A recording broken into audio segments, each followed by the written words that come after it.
Muli, magandang umaga po sa lahat. Welcome sa Kidney TikToks, PSN Media Health Forum, brought to you by the Philippine Society of Nephrology. Simulan natin ang ating programa sa panalangin na susundan ng pag-awit ng PSN Hymn.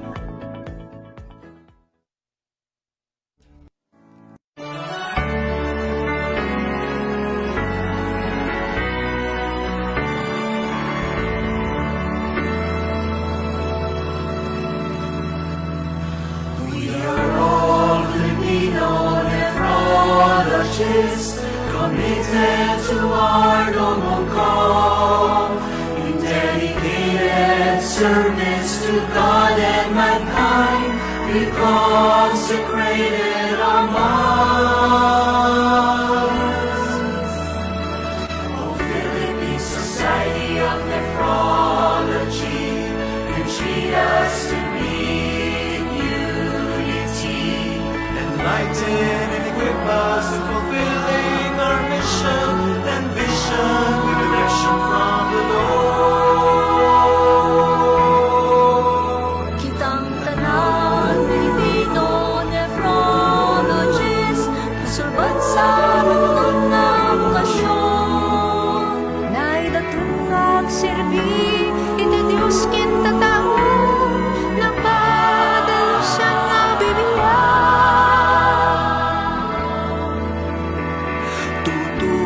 Sasaw ka rin masakit, uling pakaluran ng biyening tao. Sa dignidad at integridad, pagkamuot sa kapagkatira, Di matubusan na paglaong. Tayo'y mga Pilipinong nephrologist, tapat sa dakilang bukasyon. Ikaw na servicio de Dios iente, ya konsekra amon mga vida.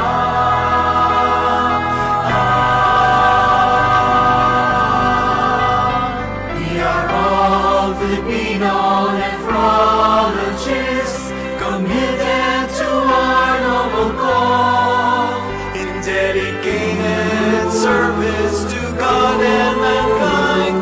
We've consecrated our lives in dedicated service to God and mankind. We've consecrated our lives.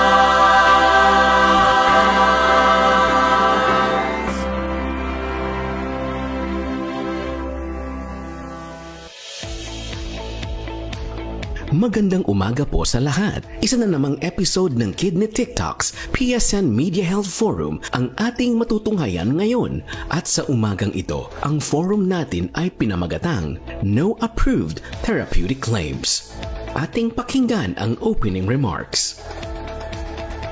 Magandang araw po sa inyong lahat. Ako po si Dr. Margarita Abalon Trinidad and I'd like to welcome you all sa pagbabalik ng PSN TikToks, ang inyong friendly at expert-driven na discussion series tungkol sa kidney health.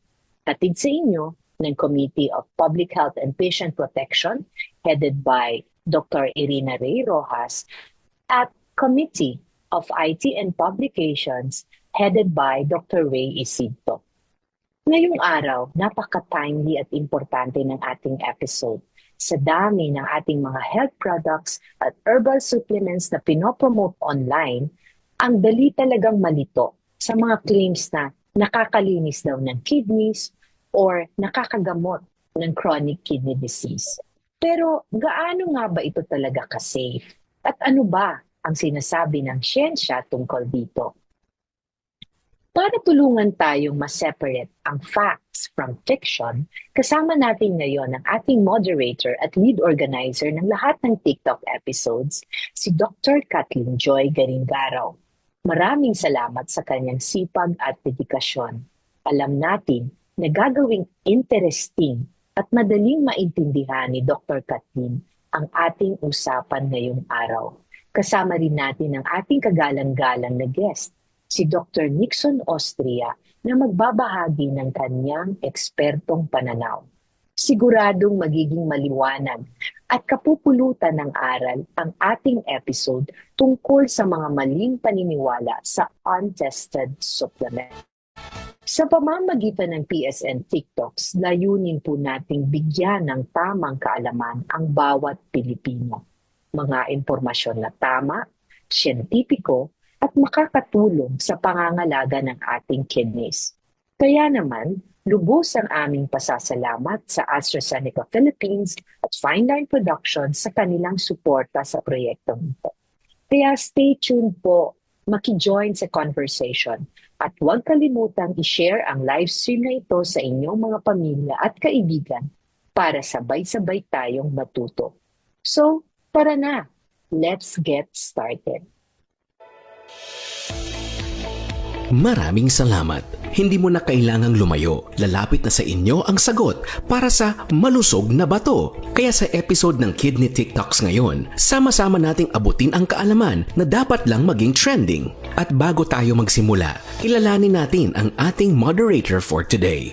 She is a practicing nephrologist in Iligan City, a fellow of the Philippine Society of Nephrologists. She took her training in internal medicine and nephrology at Philippine General Hospital. Her present positions are the following: member of PSN Public Health and Patient Protection Committee, member of the PSN Mindanao Chapter, Vice President of the Iligan Society of Internists, talk show host, healthy friend sa weekly Iligan Medical Society Health Advocacy radio program. Ladies and gentlemen, our moderator for today, Dr. Kathleen Joy Garingaraw. Good morning. So to everyone, no, sa lahat na nakikinig, hopefully, no, a lot in this country is now listening, no, to our, as we go back to our PSN TikToks. And like what we said, this is the Philippine Society of Nephrologists' effort na ipalapit sa inyo ang inyong mga espesyalista at ipalapit sa inyo ang mga sagot sa ating mga katanungan to keep our kidneys healthy.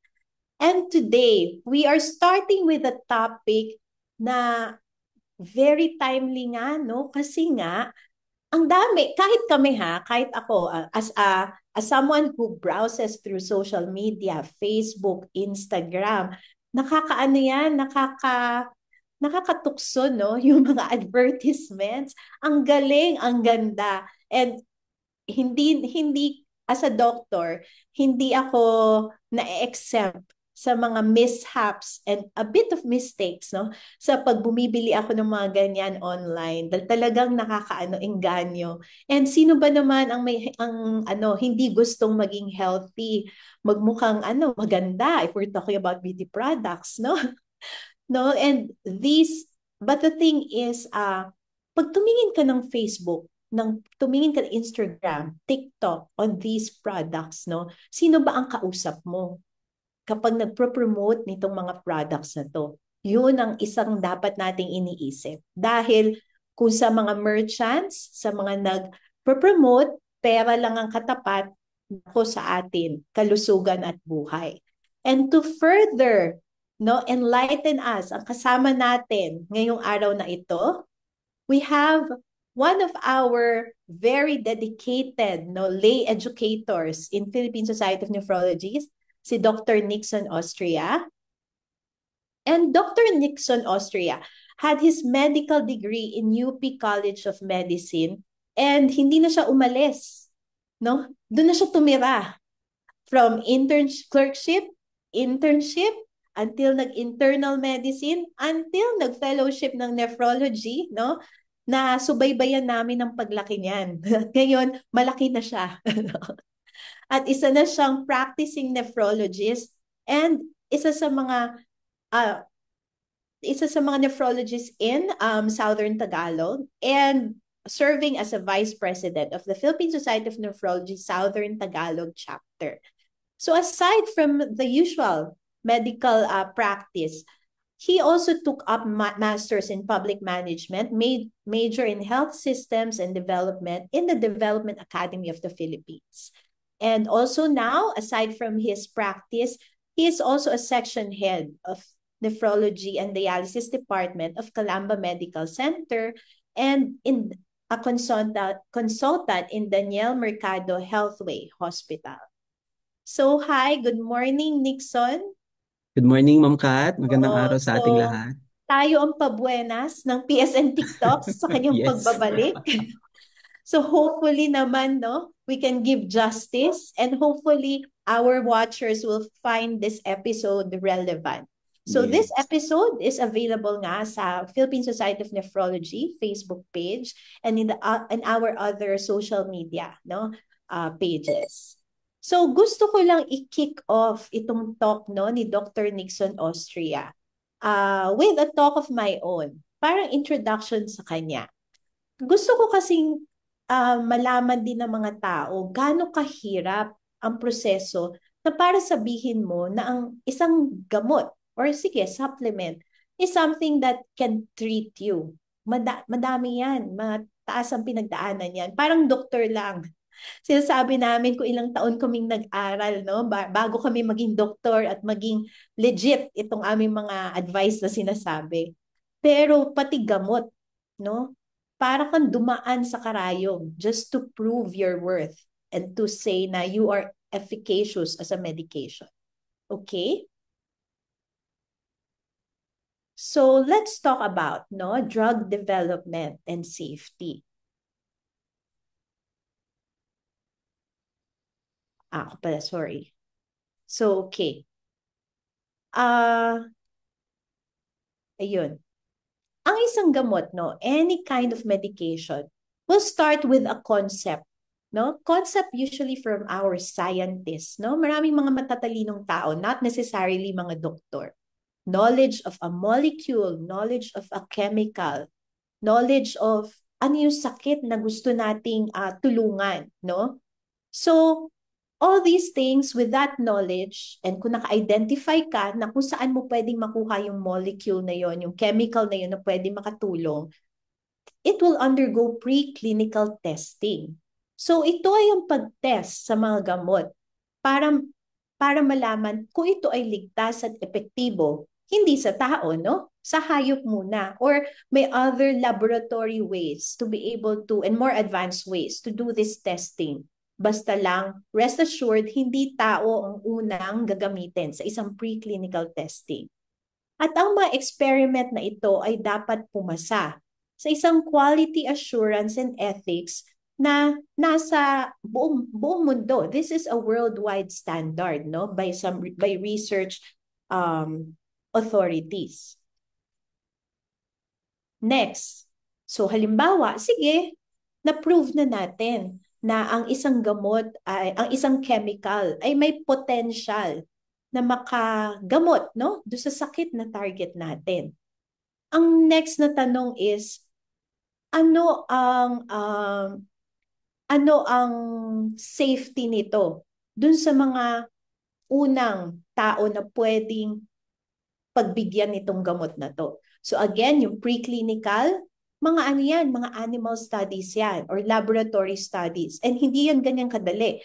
It took years, it can even be decades, na pinagdaanan ang preclinical bago pumasok sa phase 1 clinical study to determine, malaman ang safety at anong dose. So ang phase 1 trial is ang mga bagong gamot tinitesting sa maliit na population ng malulusog na volunteers na kahit papano malusog sila pero may konting kondisyon na target ng gamot. Ang gusto ng phase 1 clinical trial ay malaman kung ligtas ang dose na gamot at kung ano ang mga epekto nito sa katawan. Hindi lang sa sakit na gusto mong gamutin, pero in general, ano kaya magiging effect ng iba't ibang dose nitong gamot na to pag binigay sa tao? Majority sa mga molecules or sa mga chemical na naisip at pumasa ng mga preclinical trials, papasok ng phase 1, and 70% of the drugs na tinesting sa phase 1 ay pwede makapasa para mag-proceed sa next step, which is ang tinatawag natin na phase 2. Again, ang phase 1, matagalan ito. Hindi lang to sabihin mong experiment na ginawa natin sa science class natin na pwedeng 1 linggo lang gawin, Mga taon to, at magagastos. Pag clinical trial na ang pinasok ng isang drug, malaki na ang gastos, no? So sa phase 2, gusto nang malaman gaano ka-efficacious, gaano ka ganda ng epekto, or gaano ka successful ang gamot para dun sa sakit, and also side effects.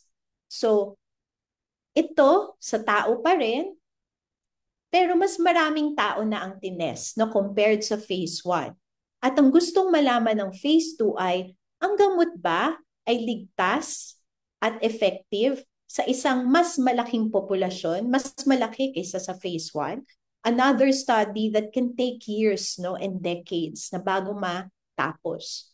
And sige, galing sa 70% of the phase 1 drugs na nakapasok sa phase 2, sa kanila more or less mga 30% lang ang makakapasa sa phase 2 para to move on sa isang mas malaking trial, ang phase 3 trial. Dito na, napakalaking population. We're talking about, depende no kung gaano ka-common ang isang sakit. Libo na to. Tens of thousands. So pwede. And gusto makita sa phase 3 ang efficacy and anong mga adverse reactions ang pwedeng makuha sa pagbigay ng drug sa napakalaki, hundreds to thousands of people, of human beings na may sakit. Ito actually ang pinaka-importante na experiment na ginagawa ng isang drug sa isang mas malaking populasyon at sa mahabang panahon. Dito mas makikita ang efficacy, short-term and long-term side effect ng isang bagong gamot sa mga taong may sakit. Ngayon, no, sabi natin galing sa 70% lang ang makapasa ng phase 1, 30% lang ang makapasa ng phase 2 para maka-phase 3. Ngayon, only around 25% lang ang pumapasa sa phase 3 clinical trials na para sabihin natin na sige na, mukhang pwede na nating ilabas sa publiko itong gamot na to. So ganun kahigpit.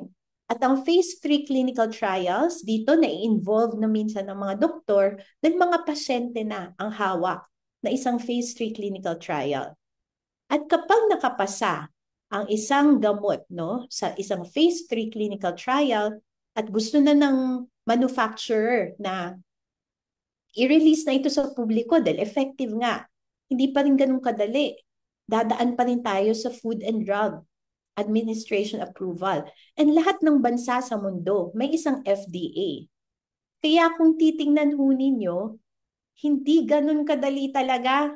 Parang butas ng karayom talaga na para sabihin mo at phase 3 clinical trial, makaabot ang isang drug at ma-prove na pwede siyang ibigay, pwedeng ilabas sa publiko.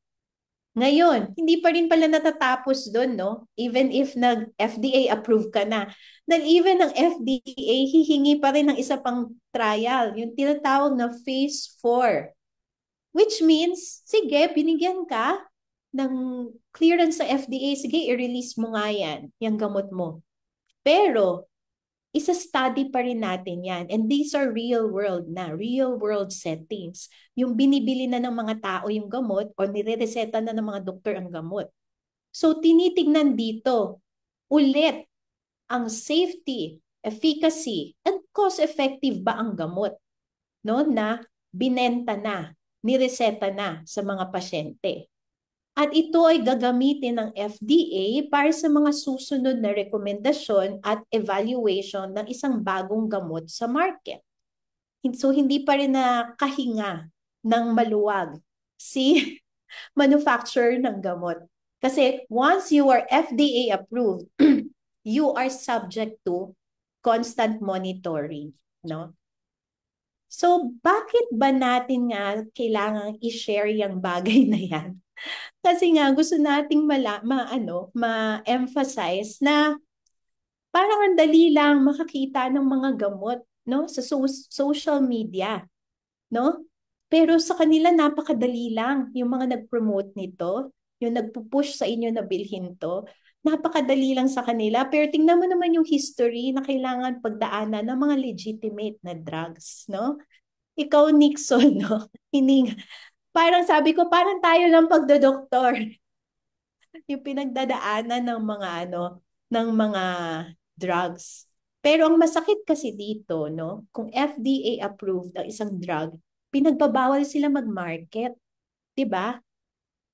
So, ang sabi kasi ng FDA, the only way na itong mga gamot na may therapeutic claims, no, can be advertised is through doctor's prescriptions or through scientific, no, yung pag nag-a-attend tayo ng mga lectures, no, yun lang yung only venue, hindi actually sa pang malakihang madla.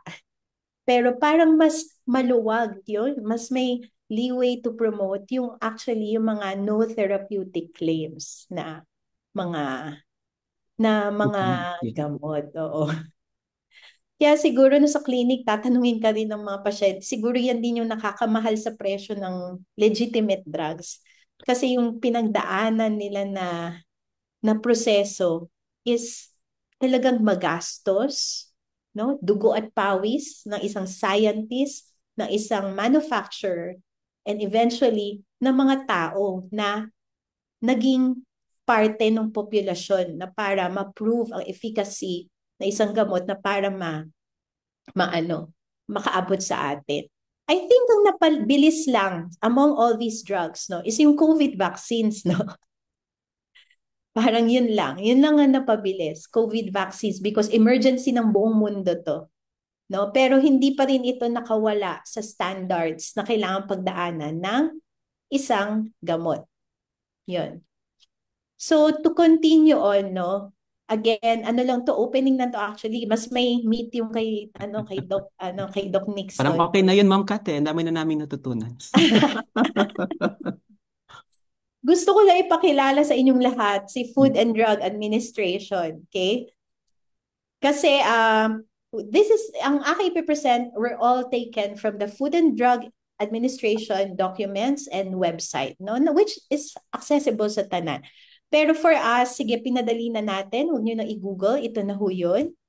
And ano ba ang FDA? Ang FDA ay isang ahensya sa ilalim ng Department of Health na binuo sa pamamagitan ng Food and Drug Administration Act of 2009.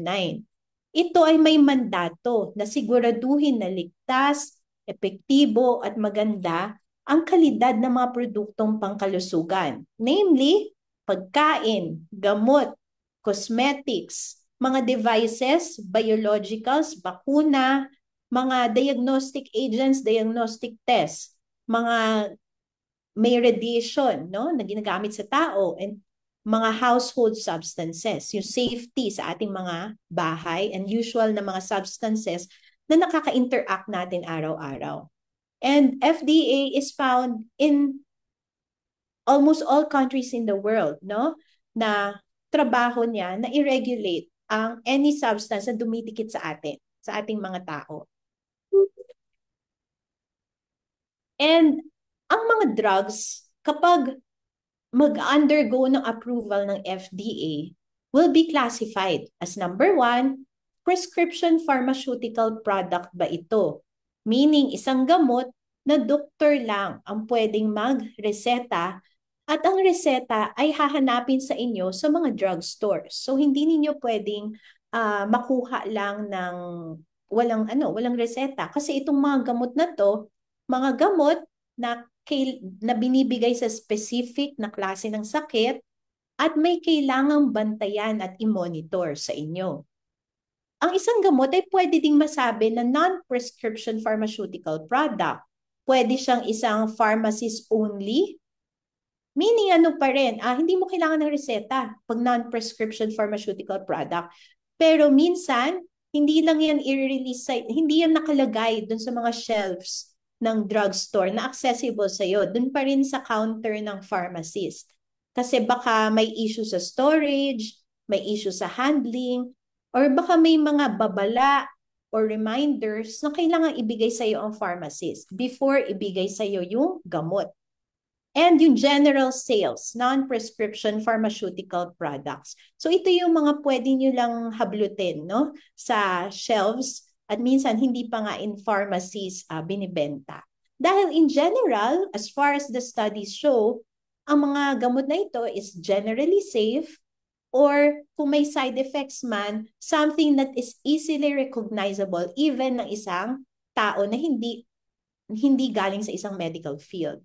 Ngayon, dito lang kasi, ang mga food supplements ay sa ilalim ng food products. But still, food products, sabi natin, are still under FDA clearance if it is safe, no, na ibenta or i-consume. Bakit kasi natin kailangan ng FDA approval either sa, FDA approval either sa mga gamot or either sa mga pagkain? Kasi ang isang FDA approval is giving us the confidence na number one, kung ano man tong substance na ito ay ligtas. Number two, ito ay epektibo. Number three, ito ay totoo. Ibig sabihin kung anong nasa brand niya, kung anong sinasabi niya na nakalaman dun sa gamot niya, yun talaga yun. In its right doses and tama yung pinapromise niya. And of course, like what we said, once na ang isang gamot, ang isang food supplement, ang isang pagkain ay na FDA approved, subject din sila sa regular checks and monitoring. Kaya kung gusto niyo malaman kung ang inyong gamot is approved by FDA, please feel free to look at yung FDA verification portal na para pwede niyong hanapin doon yung generic or yung substance ng inyong gamot, yung kanyang pangalan, at tingnan kung nasa listahan siya ng mga bagay na aprobado ng FDA. So, yun po. Yun po ang aking opening kay Doc Nixon para lang maklaro tayo, no? Maklaro, maset yung mood ng ating kung gaano kabigat ang accountability to be able to prove efficacy. Ang kinaganda po nito, katulad po ng isang pagiging licensed doctor, no? Kasi sabi ko, ang mga lisensyang binibigay sa atin, and same, ang mga lisensyang binibigay sa mga medications, pagkain na may approval ng FDA, hindi lang to lisensya na para makapagbenta. Pero ito ay lisensya na pwede ninyong questionin kung may mangyari sa inyo. Ito ay lisensya ng pananagutan sa inyo. So, kumbaga, kung pipili kayo ng produkto na hindi dumaan dun sa grabe naman na steps na sinabi namin to get to an approval, ibig sabihin, tanggap nyo rin po na wala silang pananagutan sa inyo. Kasi kanino nyo isusumbong ang isang produkto na walang nagmamando sa kanya, 'di ba? So yun, may mga drugs nga, 'di ba, Nixon, na parang narinig mo na sa una. Even yung mga sabi natin na nung sinaunang panahon ginagamit tong ganitong halaman sa ganyan. Pero it took decades. Pumuti na yung mga buhok, no? Ng mga unang taong nakagamit noon, hindi pa rin yun na-release as a medication. Kasi hindi lang sabi-sabi ang kailangan. Kailangan pagdaanan yun. Tapos, ipapackage siya in a form na sakto ang dose din, no? Na sakto ang dose and safe na dose sa mga iinom nun. So, sige nga, Doc Nixon, kasi sabi ko nga, actually, food supplements are under food, pero still regulated by FDA. So, can you nga proceed sa iyong Yes, Ma'am Kat. answer ang aming katanungan na no approved therapeutic claims, masama ba ito? Dinidemonize ba natin ito? Hindi naman din. Hindi naman. Hindi naman. Kailangan lang mag-ingat. Kasi yun ang... Kailangan lang mag-ingat. Yes. Kasi katawan niya yan kalusugan mo yan. Will you take something na hindi napatunayang safe at mabisa? Di ba? Ganun lang naman sana tayo mag-isip bilang consumers din.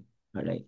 Kasi yun din kung titingnan mo yung history ng mga gamot, majority of these medications are herbals. Actually, natural siya, Ma'am Kat, di ba? Kasi Natural wala yung mga namang gamot. ganong katalinong tao na nakapag-synthesize ng bagong molecule na walang pinanggalingan. So most of them, galing sa halaman, galing din sa hayop, mayroong modification, pero at the end of the day, natural din sila in a way. Di ba? Oo.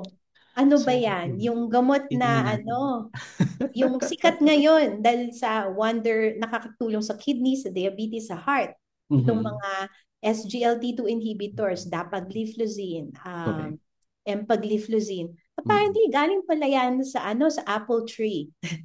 Mhm. Part Tama. of an apple tree. No? Mhm. Mga cancer Correct. drugs natin, heart failure drugs, mga digoxin, yung Mhm. mga cancer. Yung ano, madam, di ba? Yung sikat ngayon pampapayat, yung mga semaglutide, yan ay Oo. galing sa laway ng Gila monster. Isang Wow. lizard sa South America. Oo, pero GLP-1, di ba? So, salamat na lang sa manufacturers. Hindi natin kailangan diba? inumin yung Naisipan laway. niyang tingnan yung laway nung lizard, no? So may gamot tayo ngayon. It's very effective at ang Oo. ganda rin ng mga clinical data and clinical trials. So yun nga yung aming gustong i-share sa mga viewers. At the end of the day, lahat naman ito natural eh. Mm-mm. Dine-develop lang, tinitingnan lang ng mga siyentipiko kung saan pa maaring palawakin yung gamit, 'di ba? Oh. Pero Anyway, kasi sige. kung iti-take mo to ng walang trial, hala, then nilagay mo na yung sarili mo sa preclinical. Correct. So para ka Nasa nag-eksperimento sa sarili mo, which is in-experimento mo something na na yung ayaw ng sarili mo. doktor. Oo. Mahirap Oo. yun. Pag may nangyari, di ba? Sige. Alright.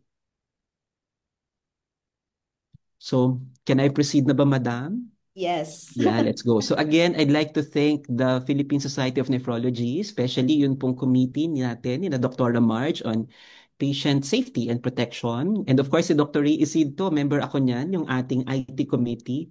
Talagang bilang mga doctors ngayon, Ma'am Kat, hindi na pwedeng basta clinic lang eh, no? Dapat talaga Tapos showbiz na. multitasking. At kaya idol kita. Of course, si Ma'am Kat ay aking senior sa PGH. Marami kami pinagdaan ng pasyente together niya. Naalala ko talaga siya. Kaya hindi ko siya matatanggihan kasi nag-IJ cut kami together. Naglalagay kami ng catheter doon sa lupus patient namin. Sobrang toxic. Naalala mo yun, madam? Dami. Yes. So to be a Papa-assembly line doctor, lang, no? di ba? Na yung pero na-save natin yun, ha, to be fair. So, bilang para maging doktor po dito sa Pilipinas talaga, tama yung sinabi ni Ma'am na dadaan ka sa butas ng karayom at napakaraming karanasan bago talaga makapag-practice. And hopefully, ganun din po ang ating tingin sa mga gamot at actually kahit pagkain na ating ginagamit. So, ito pong aking slides, kaunti lamang naman. Ang ating title, Supplements at ang ating bato.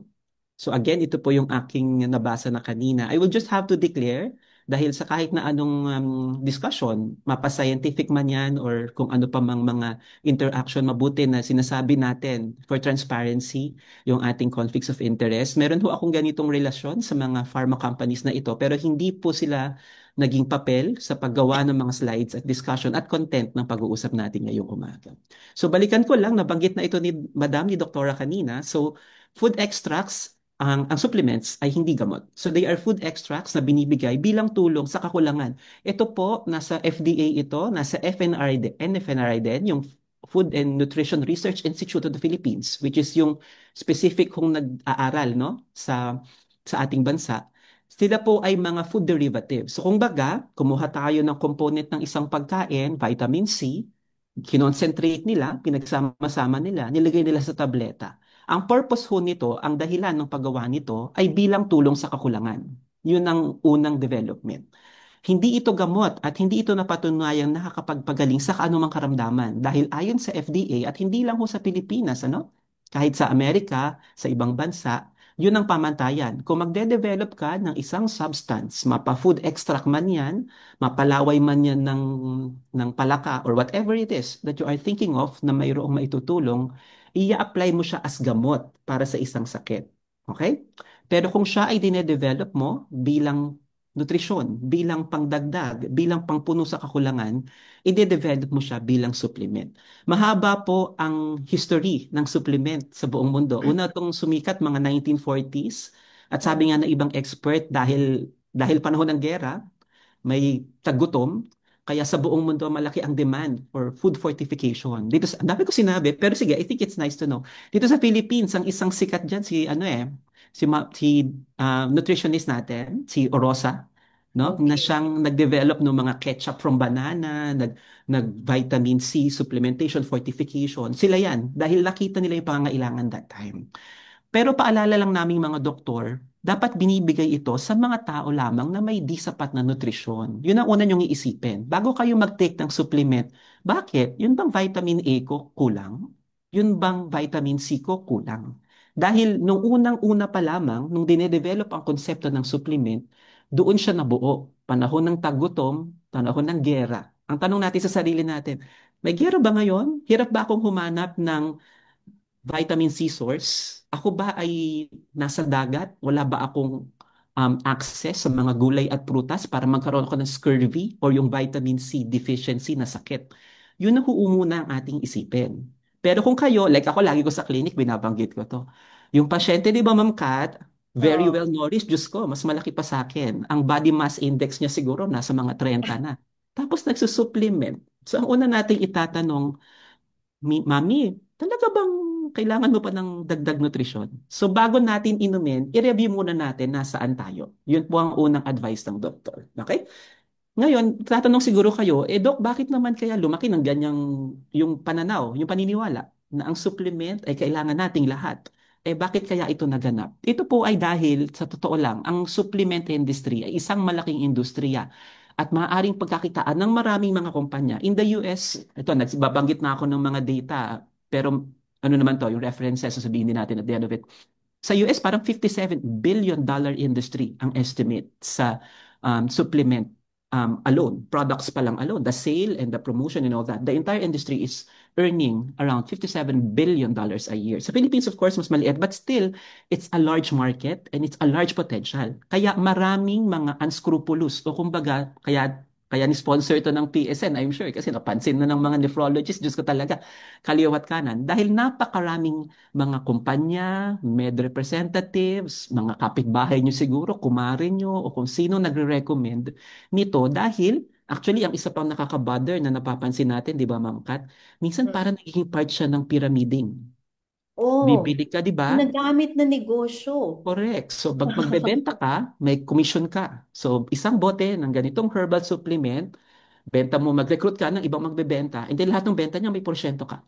So, pagka po ganun yung marketing scheme, actually even the FDA recommends against that Mm-mm. dahil unethical ang paraang ito. Ang dahilan ng pagbebenta mo ng gamot ay hindi para makatulong sa kalusugan ng kapwa mo, kung hindi para kumita ka, which is Mm. unethical in a lot of ways. At definitely sa ating mga doktor, bawal talaga, di ba?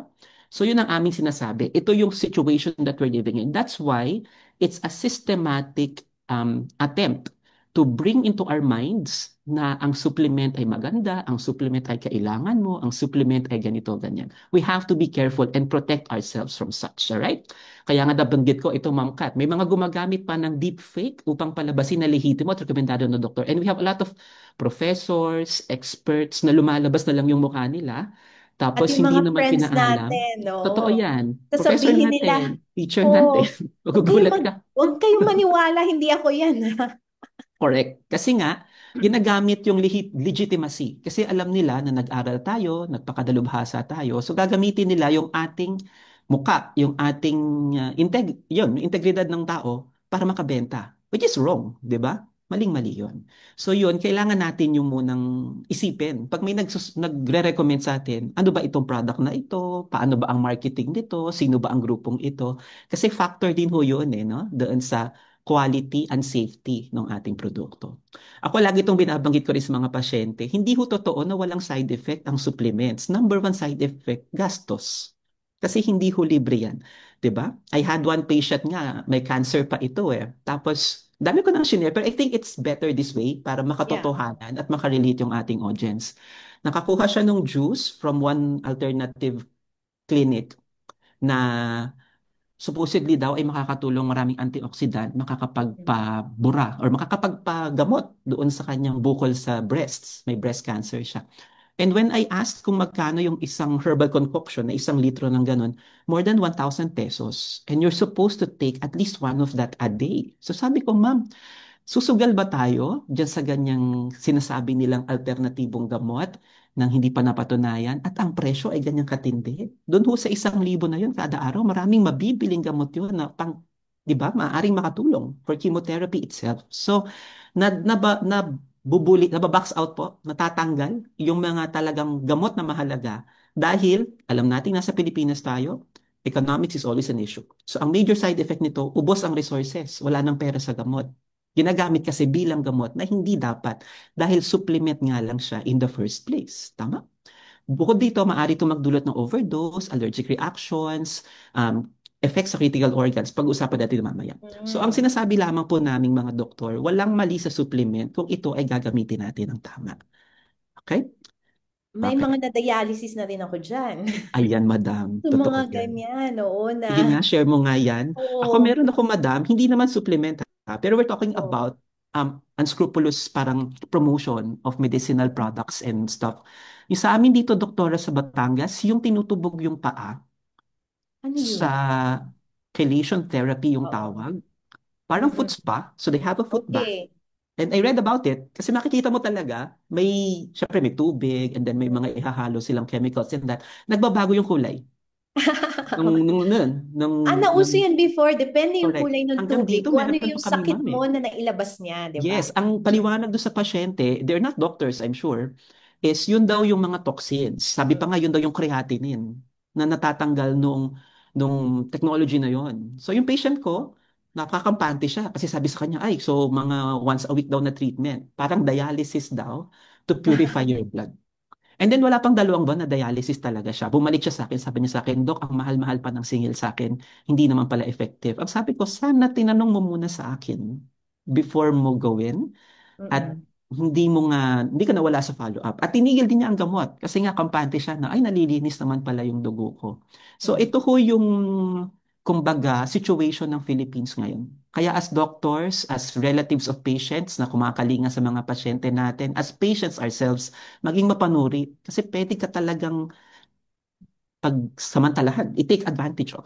Yun ang Mm-mm. ating sinasabi. Okay? O ito ha, gusto ko rin sanang malaman ng mga lay people, yung mga karaniwang tao, kung ano ba, paano ba nag-iisip yung mga doktor at yung mga scientists on mga information. Kasi ang daming information sa social media, right? Ang dami mong mababasa, may blog si ganito, may personal experience si ganito, i-share niya.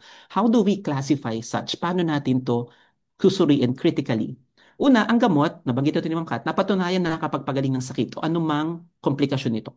So kung diabetes yan, magpapababa siya ng sugar. Kung diabetes na gamot yan, dapat mape-prevent niya yung pagkabulag, retinopathy ng mata, dapat yung pagkasira ng bato, mapipigilan niya.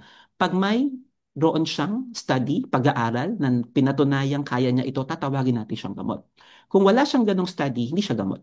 Hindi niya kayang gamutin yung sakit. Kasi yun ang definition natin ng gamot. Kayang pagalingin or pabagalin ang komplikasyon ng isang sakit. Right? Tumadaan ito sa iba't ibang phases na discuss na to ni Ma'am Kat. Pero ito gusto kong ano rin ha, i-highlight. Ang efficacy ng gamot sinusuri ayon sa level of evidence. At iba-iba ito, depende sa pag-aaral. Pag sinabi ng mga doktor or ng clinical practice guidelines, ito para malinaw sa lay people. Clinical practice guidelines ay isang dokumento kung saan yung mga doktor nag-usap-usap, may mga eksperto, panel of experts, evidence review committees, inaral nila lahat, at nag-agree kami na ito yung dapat gawin. Kaya nga siya guideline. Okay? So pag sinabi ng Philippine Society of Nephrology, Clinical Practice Guidelines on Chronic Kidney Disease, Level of Evidence 1A, ito pinakamabisa. Malaking pag-aaral, multi-study, iba't ibang bansa, multi-center, reputable universities and research institutions. Sorry, dami ko ng jargon ha, pero Okay. pwede nating i-review. May ethics review board, may technical review board, may independent study reviewer. Ibig sabihin, hindi iniimbento ng mga investigator yung resulta nila. May nagtitingin, independent. Kung walang effect, wala. Hindi talaga, ilalabas nila yan. Kung may effect, yes, may effect. So, randomized control trial. Yun ang design ng mga 1A. Yung mga 2A, 2B, medyo pababa na. Hanggang sa level 4. Kasi minsan sa totoong buhay, may mga pagkakataon na wala talagang study, wala pang gumagawa. Anong gagawin ng mga doktor? Maaaring magsama-sama ulit yung mga doktor, may mga committee of experts, sasabihin nila, naniniwala kami na ito pwedeng gamitin, pero pinakamababa ang level of evidence. At Okay? pinaka-last option na Last sila. option, correct. Naku, Oo, madam, di ba? pinaka-last option na sila, no? Yan, lagi ko Kumbaga, yung binigay na natin lahat. lahat, Binigay mo na correct. ang lahat. Correct. Yung Spare mga mo ayaw dyan pwede. mag-dialysis, throw them the Oo. sink, di ba?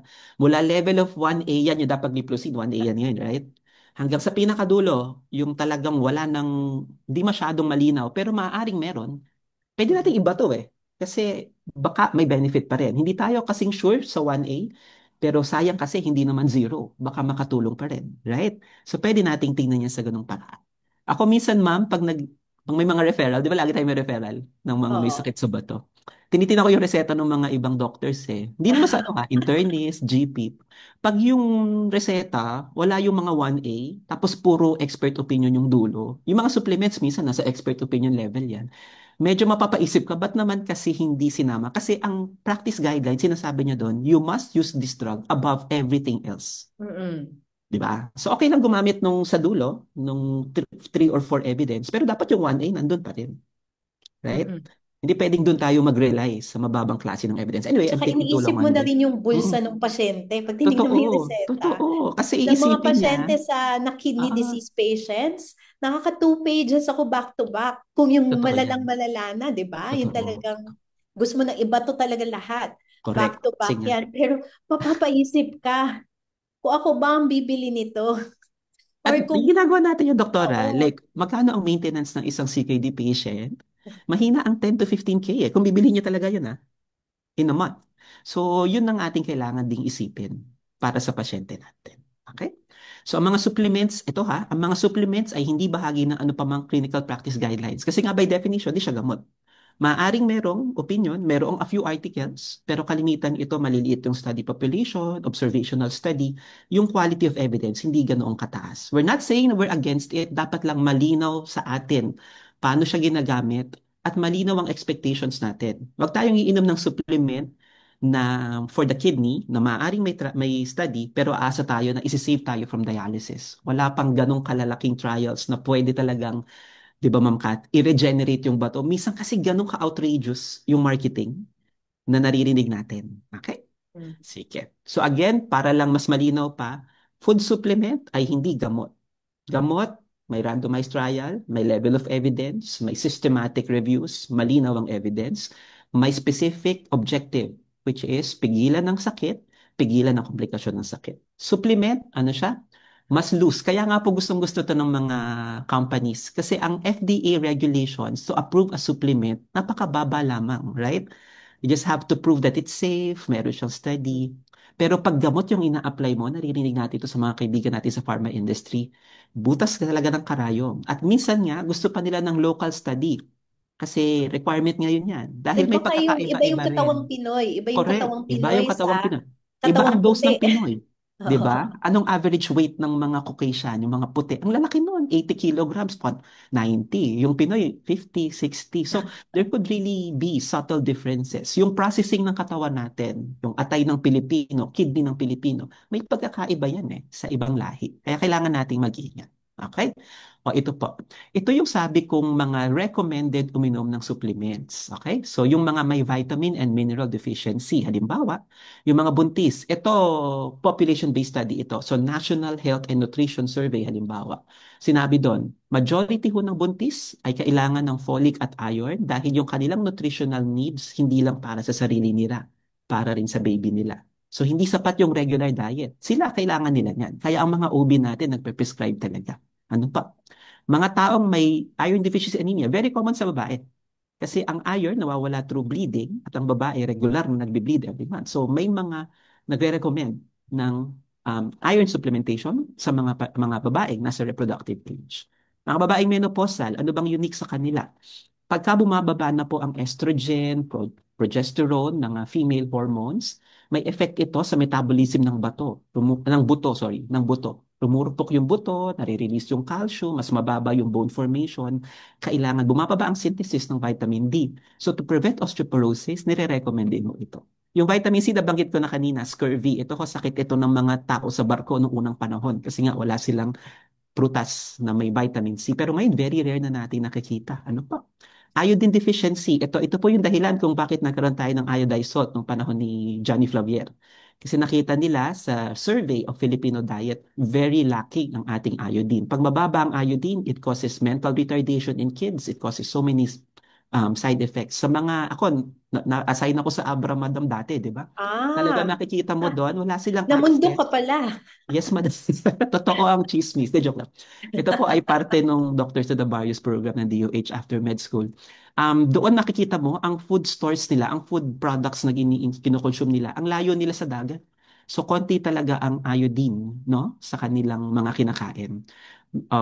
Again, nabanggit ko na, mga batang di sapat ang nutrisyon. Ito sa Philippines, ha, this is based on the FNRI survey by, I think, AGDEPA. May grupo po ng mga taga-UP Los Baños na nag-study.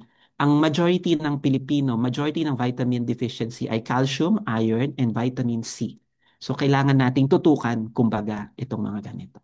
Okay? So, ano naman yung mga green flag? Ano yung mga safe naman? Hindi naman kami kontra sa supplements. Ito yung mga dapat nating paniwalaan. Una, binibigay ayon sa sariling kakanyahan ng bawat tao. Depende sa edad. Depende kung buntis ka. Depende kung babae ka. Depende kung menopausal ka na. Depende sa karamdaman. Yung tuberculosis patient na umiinom ng, ayoko magbanggit ng brand, pero HRZE, kasi muntik brand yung masabi ko. Basta sa health center, yung kumukuha ng gamot na 4 na tableta kada umaga or 3 tableta, dapat may vitamin B complex ka. Kasi bumababa yung gamot, yung level ng vitamin B with those medications. So, ire-recommend daw ito ng doktor. Okay?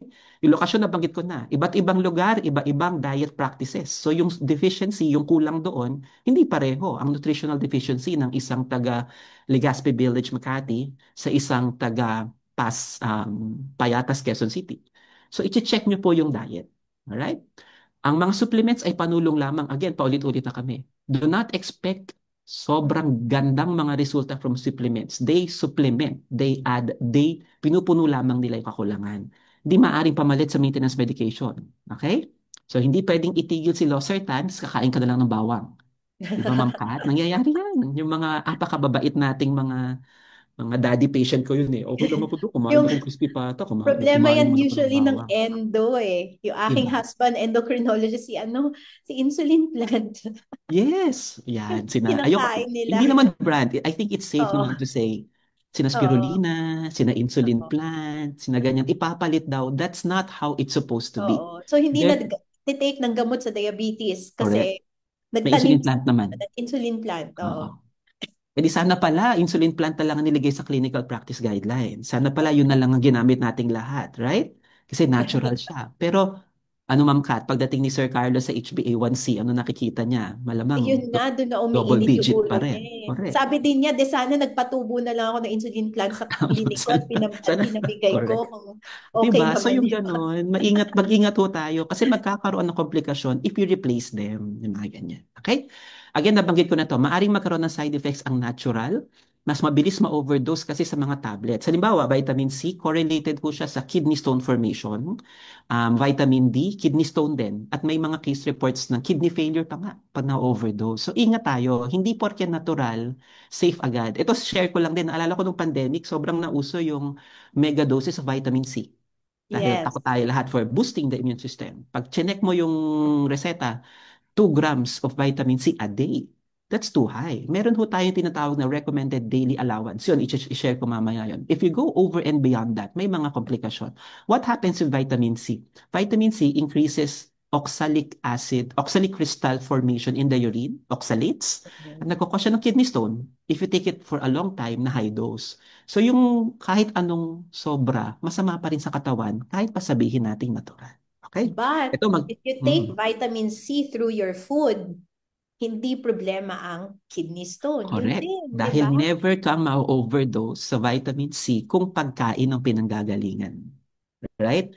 Siguro kailangan mo kumain ng 5 kilong kalamansi bago ka ma-overdose, which will never happen. Ang hirap po kasi sa supplement, sobrang concentrated. Nasa isang pill.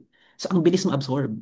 Pero sa natural sources, sobrang kilo-kilo talaga bago ganong kadami yung ma-absorb mo. Right? So, very safe talaga yung natural. Sabi ko nga sa patients ko, natural supplementation is the way to go. Kasi bukod, mamaya, I think I also have a slide on that, but yung kasing vitamin supplement, yung concentrated, yun lang siya. Pag kumain ka ng food product, yung mismong pagkain, calamansi, bell pepper, broccoli, hindi lang vitamin C yung nandun. May vitamin A, may vitamin E, may dietary fiber, which has multitudes of benefits. So, bakit tayo pipili nung shortcut na ganun? Samantalang meron tayong mas natural, sa totoo lang, na paraan na marami pang additional benefit. Di ba? At yun nga, kaysa ibili mo ng tableta, ibili mo ng pagkain, mabubusog pa tayo. Di ba? Wala Alright. palang mapapalasa yung pasyente na pumasok na sa clinic mo para humingi ng vitamins. Oo, ako talaga doon naman sa ano ha. Tawag nga sa akin Dr. Tubig kasi tubig-tubig lang daw sinasabi ko. Sige, tingnan natin. Pero yeah, wala kasi shortcut. Okay? Anyway, ito, share ko lang din. Ito po, maraming reports nito. Mayroong mga produktong minamarket as supplement vitamins and minerals, pero maraming mga sangkap na nakahalo. I had some experience in regards to this. Yung steroids dito sa Batangas, very common. Pag sumakit yung tuhod na magayong arthritis, iinom sila ng mag-asawang gamot. Ano ho ba yung mag-asawang gamot na yan? Pag chinek mo, it's actually prednisone, methylprednisolone with amoxicillin. It's a concoction of things na may pampababa din ng uric acid. At makikita mo yung pasyente, chubby-chubby na yung cheeks, ang dami ng stretch marks. I'm sure si Sir Carlos, sumasakit din ng ulo dyan, yung mga endo natin, because it causes adrenal insufficiency at na-admit ho yung mga pasyente namin dyan.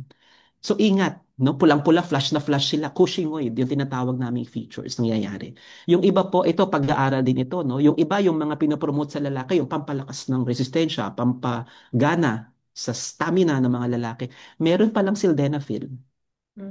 So, Mm. kaya natutuwa siguro yung umiinom, o parang dok, nakakagana nga ako sa misis ko. But actually, minamarket siya as supplement, pero may maliliit na doses. Adulterated ang tawag namin dito. No? Hinahalo talaga nila. And in Asia, this is very common.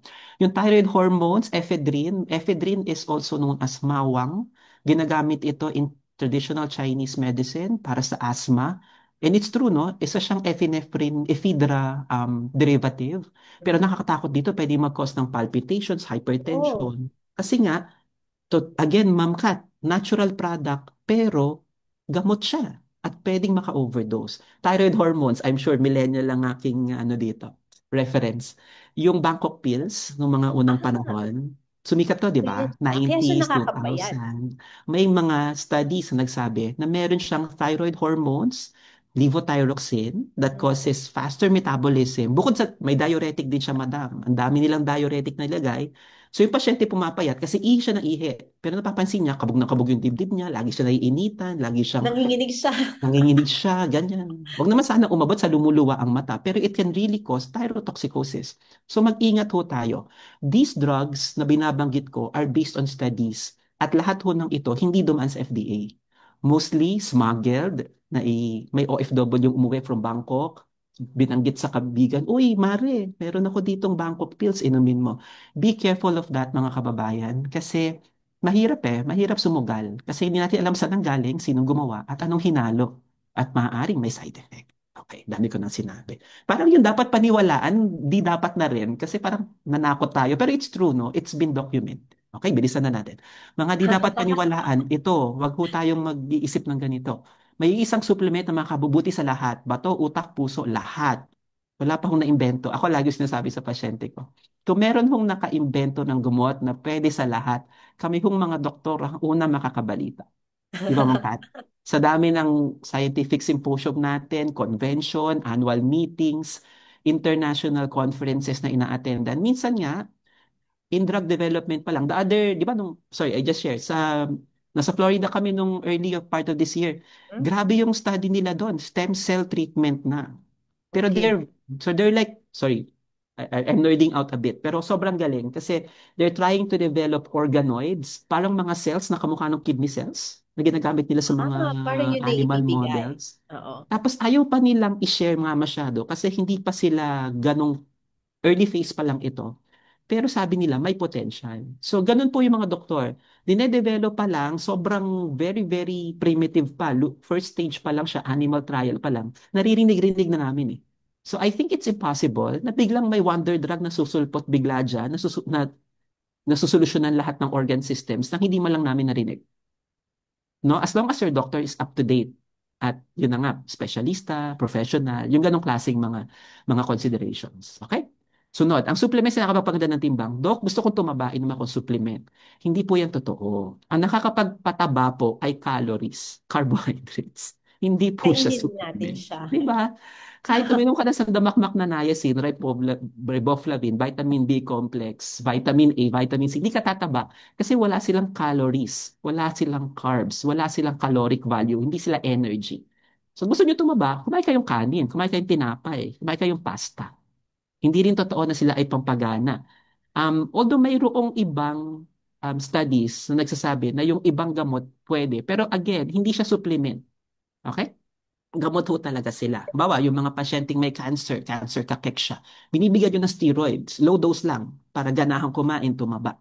Pero that is under the supervision of a doctor for a specific ailment. May sakit kasi talaga siya. Hindi to binibigay ng kaliwat kanan. Ah, mami, gusto mong ganahan kumain? Sige, bigyan kita nito. Hindi siya ganun po. So, dapat malinaw sa atin yan. Okay? Ang supplements ay nagbibigay ng sigla, vitality. Ito lagi ko tong issue kasi ano ho bang ibig sabihin yun ng sigla? Di ba, Ma'am Kat? Oo, Parang, yan yung minsan nga something generic ng hihina. Dok, gusto ko ng How do you, pampasigla. Ha? at para magpasigla, ano ba Oo, ang ang hirap namang isip. Paano? i-define? Anong, di ba? Or minsan gusto niya daw makapaglakad ulit ng mahaba, ganyan. Aralin ho natin muna, bakit?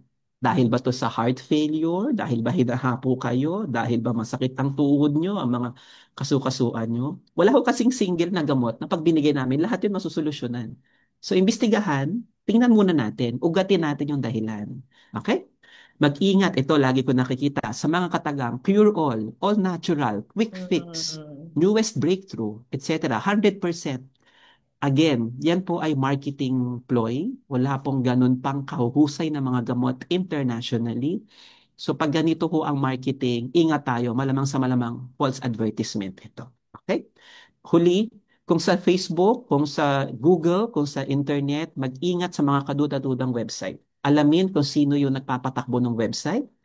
Yung testimonial evidence, minsan madam, ganito yung atake nila na. Uminom ako ng ganitong tableta, luminaw yung mata ko. Uminom ako ng ganitong tableta, bumaba yung creatinine ko. Yes, hindi namin pinapasinungalingan na baka iyon ang kanyang karanasan. Pero dahil hindi po siya dumaan sa pag-aaral talaga, hindi natin sure kung yun talaga yung dahilan. Napakaraming factors, mga Kailangan salik tingnan. na naging dahilan. Baka naman kaya gumanda yung kreya niya, yung sakit pala niya, acute kidney injury. Baka from an Mm. infection na gamot. So bumaba. Baka nagka-leptospirosis pala siya na hindi severe. Yung mga ganong klase ng situation. So testimonial evidence is actually not accepted as a form of scientific evidence in a lot of scientific community sa mga doktor natin. So ingat tayo sa ganyan. Kung manufacturer sponsored yung website, ingat. Walang recommendation ng professional organizations. Yun ho ang trabaho namin bilang mga specialista. Tingnan natin, may mga evidence review committee, panel kami na nagtitingin. Yan, alamin natin. Okay, ito mabilis na lang. I think I'm in my last few slides na. Nabanggit ko na kanina, potential side effect, bulsa, number 1. Okay? Number 2, false hope. Ano po Malaking yun? bagay ito. Pag iniinom kasi ng pasyente yung gamot, tapos napaniwala siya nung outreach, yung talagang 100% mabisa, yung sakit, nabibigyan po natin ng pagkakataong umatake. 'Di ba? Kasi for the meantime, habang kampante tayo na, di ba, covered ako, umiinom naman ako ng bawang for my heart. Yung heart failure, nagpapatuloy. Samantalang, ang daming level of evidence 1A recommendation na dapat iniinom ng patient. So, yung time na nakuha sa atin ng pasyente, makakasama para sa ating pasyente din. Pagkasira ng organ, sa banggit na natin. Panganib ng overdose, sa banggit na rin po natin. Panganib ng adulteration, ayan, ito sinasabi ko Yan, na oh. pre-empt natin kasi ang dami nating experience with this. Ingat po, kung hindi siya rehistrado, hanapin niyo po yung di ba Ma'am Kat, usually sa mga products, may FDA Yeah, may FDA seal. certification.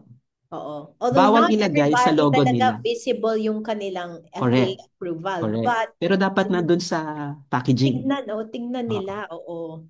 Tsaka, if At I saka, remember it, ma'am, mayroon pang batch number, lot number, may mga oo. ganong requirements eh.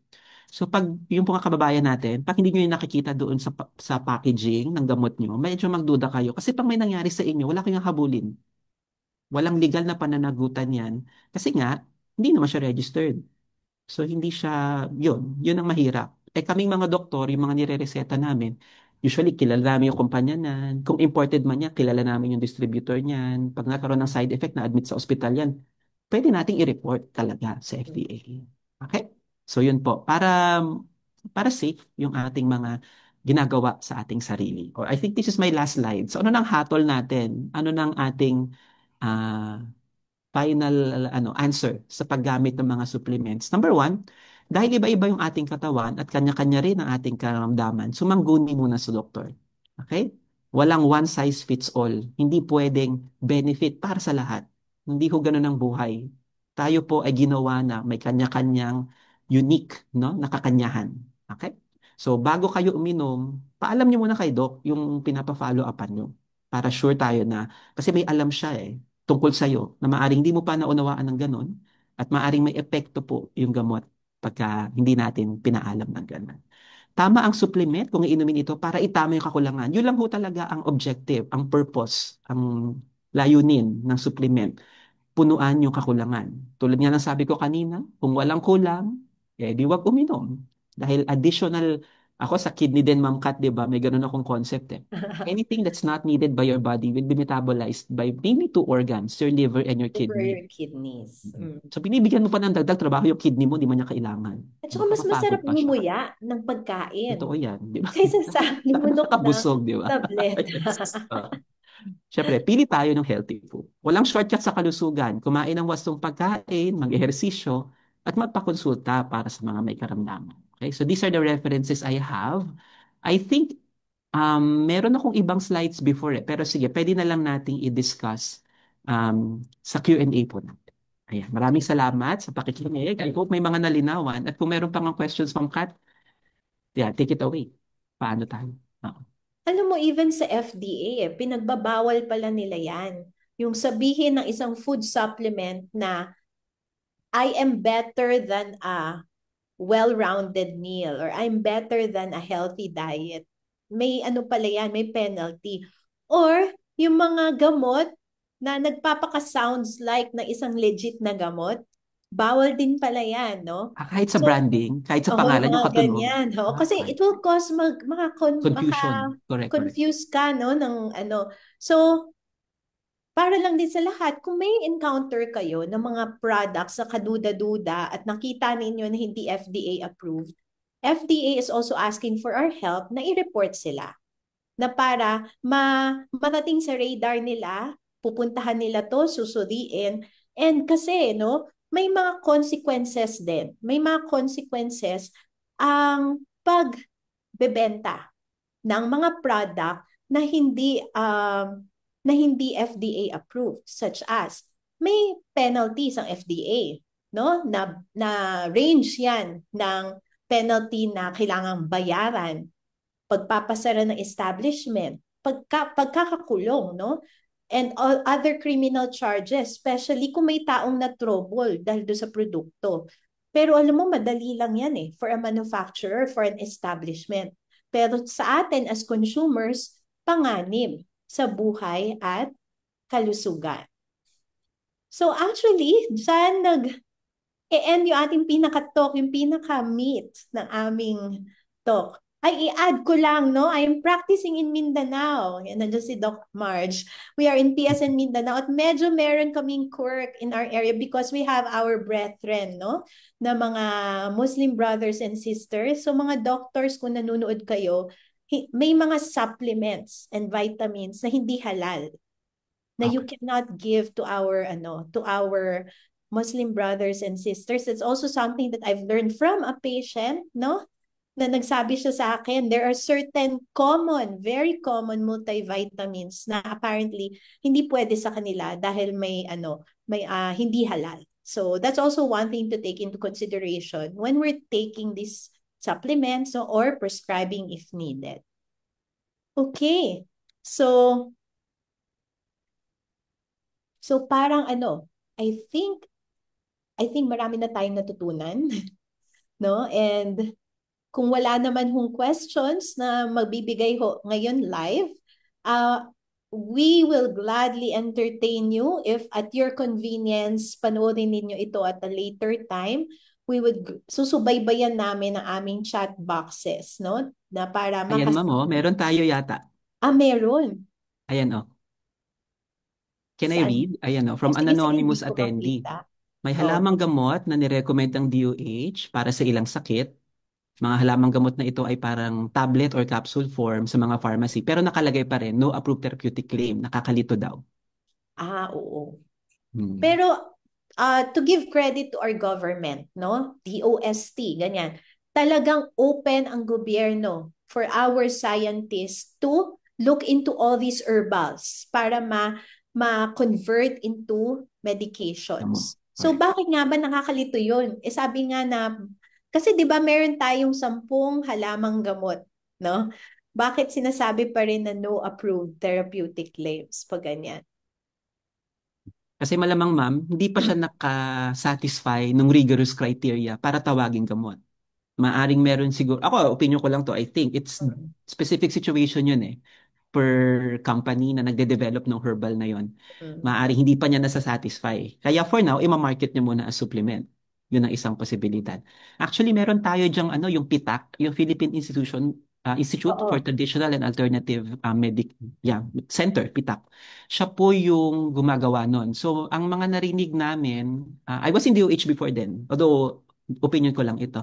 Meron sila yung mga like the sambong that we're using. Yeah, Initially naman ginagamit natin yan. talagang Ginagamit NIH natin yan, yan. sa PG na develop yan before at may study siya, although it's not as big as other Mm. first yung RCTs talaga, pero it's a study na nakakatulong for stone formation Oh. sa And a kidney. diuretic, meaning Correct, as a nakakatulong. diuretic din kasi PGH nagpapatulong siyang made study yan. Oo. totoo yan. Kilala natin na nag-study. So, yun, under PTAC din yun, under DOST-DOH partnership. And gamot siya in that aspect kasi naka-satisfy siya nung ganong criteria. May pag-aaral na nagpatunay. Pero po, gamot siya for kidney stone. Hindi siya gamot for kidney. Hindi mo siya Mm-mm. inumin para bumaba yung kreya mo. Wala siyang effect doon. Kung Mm-mm. documented na may stone ka, kailangan mo na pampaihi to lessen the risk of stone formation, maaari mo siyang gamitin. Yung ganon, so dapat medyo specific yung objective para saan at meron din ho tayong measure or panukat kung gumagana ba. Mahalaga yun, Ma'am Kat. Yung Kasi we don't just monitoring. take medications all our lives not knowing if it's working or not. 'Di ba? So hindi rin naman pala gumana, we can opt to stop it. Kasi maaring hindi naman 100% yung efficacy. So sa'yo, hindi siya akma, itigil natin. Pero kung may benefit siya, kahit ilang porsyento, bakit di natin subukan? Kasi hindi Mm-mm. naman tayo anti-herbal. Pero kailangan lang sistematiko at malinaw ano yung ginagawa natin. Ano po? Sorry, haba na nung sagot. Okay. Okay lang, mas naintindihan namin. Sige po. Sige, meron pa ba daw? Meron pa bang Ayun, nagtanong? madam, sorry from Ray Luigi Aban, glutathione, sikat. Supplement, again. Oo. Para Ano saan ba? niya gustong gamitin kaya si glutathione? Correct. Baka antioxidant kasi siya, di ba? Oo, May ganong oo. mga studies. Pero ang very sikat is the pampaputi, pampakinis, Oo. yung kanyang cosmetic use. Mm-mm. Ano ba? I've talked with a lot of our dermatologists and even sila, hindi pa sila nagko-commit sa glutathione. Again, ang lagi nilang sinasabi, kailangan pa ng mas malawakang studies. They're not saying directly na do not, na lason to. No, they're not saying any statements like that o na useless siya na drug. But again, no, para kasi ma-reseta siya for a particular condition, dapat siyang matest for that condition. So kung dermatologist siguro ang kausap natin, naghahanap sila ng malakihang test, no, sa pampaputi, no?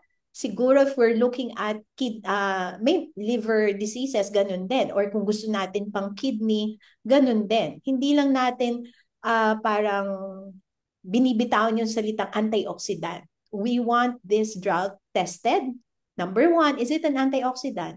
Number two, ano yung pa-isa-isang test dun sa mga spesipiko na sakit na gusto nating ma-target niya.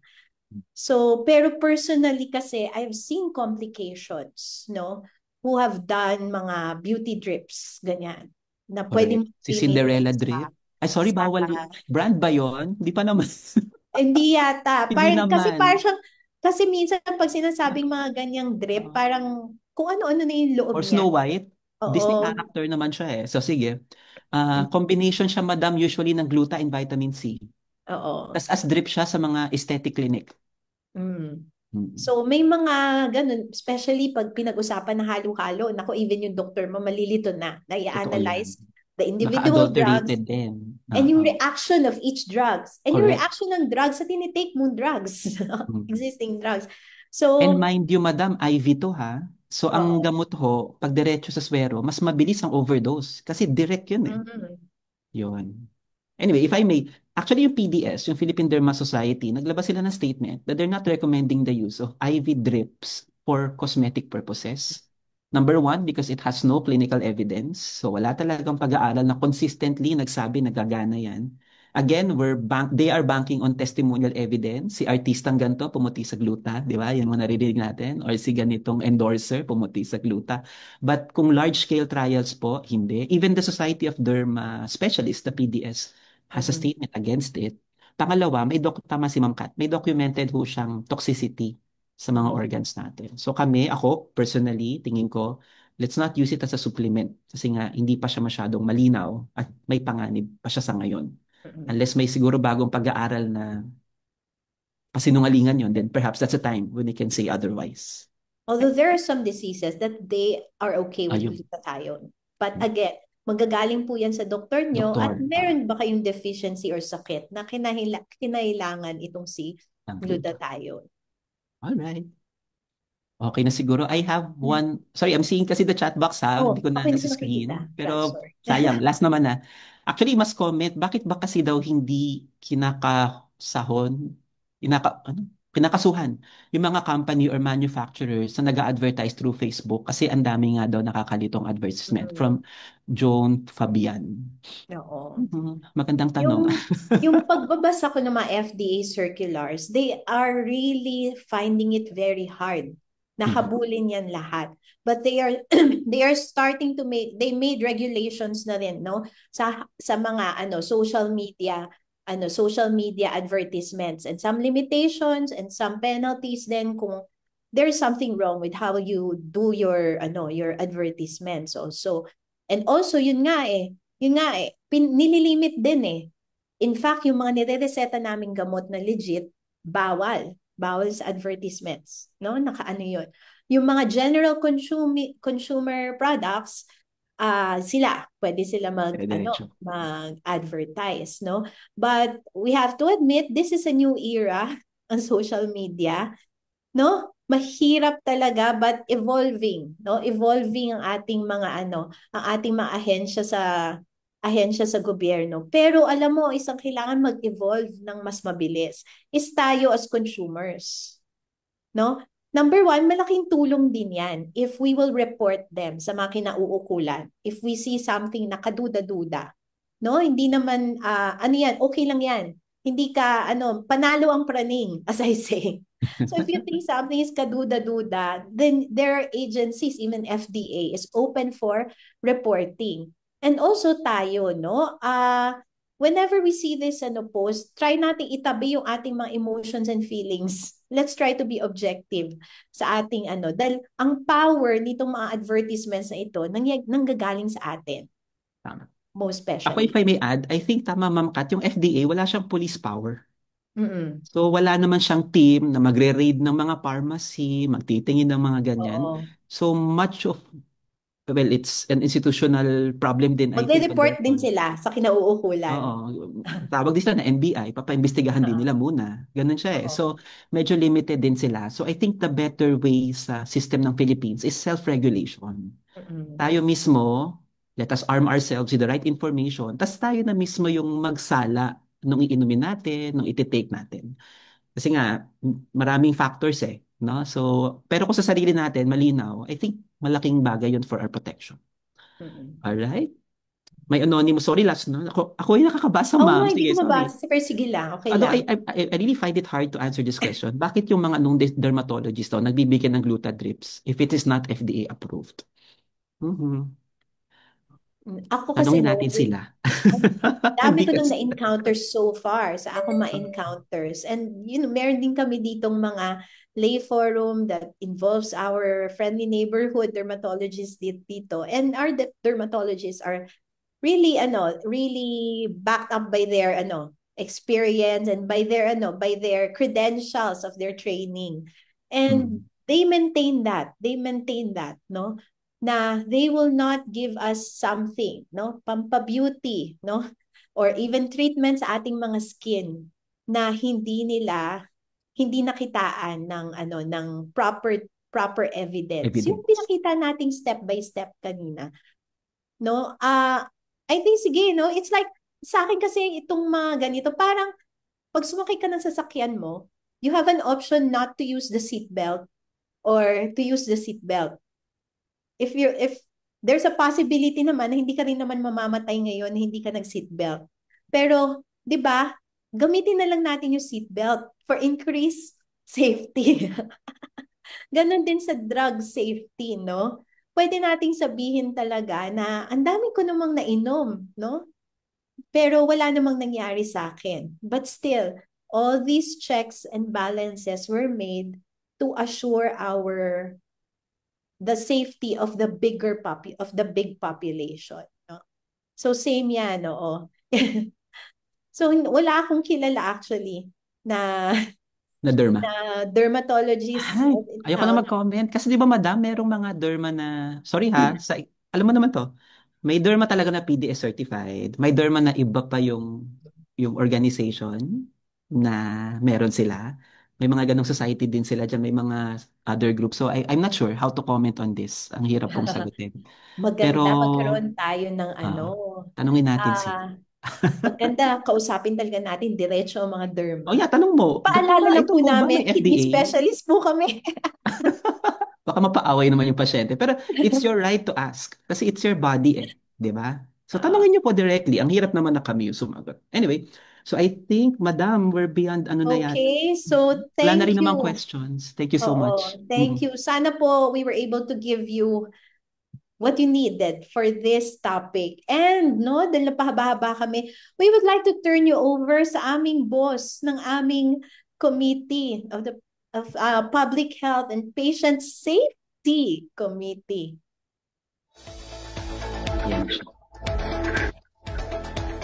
Hello everyone.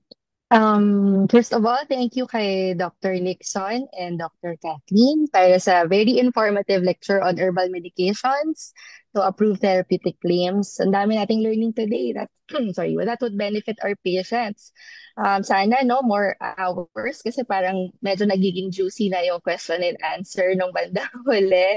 So anyway, natutunan natin today na dapat maging discerning tayo sa mga produktong ititake natin. Lahat ng papasok sa ating katawan, may epekto yan, masama or mabuti. Kailangan suriin mabuti, maraming nakakalinlang na produkto, no? Lalo na kung ang sinasabi, yung very outrageous na claims. So ang aming society po, ng mga nephrologists, ang Philippine Society of Nephrology, ay ang layunin mag-guide ng patients tungo sa maayos na mga gamot. Kapag hindi po kayo sigurado sa isang gamot or isang supplement, itanong nyo na lang po sa pinakamalapit na nephrologist sa lugar nyo. So sa website po ng PSN, meron pong map ng kidney doctors all over the Philippines na pwede ninyong lapitan. So lastly, kasi na tayo sa time, no? Salamat sa mga participants na andito ngayon. We are happy na ang mga pasyente ay concerned sa kanilang health, concerned sa kanilang kidney. Abangan nyo po ang aming mga next TikToks kasi susunod-sunod na po namin yan, no? Gagandahan po namin ang topics para sa aming mga pasyente, para sa inyo po. Salamat po.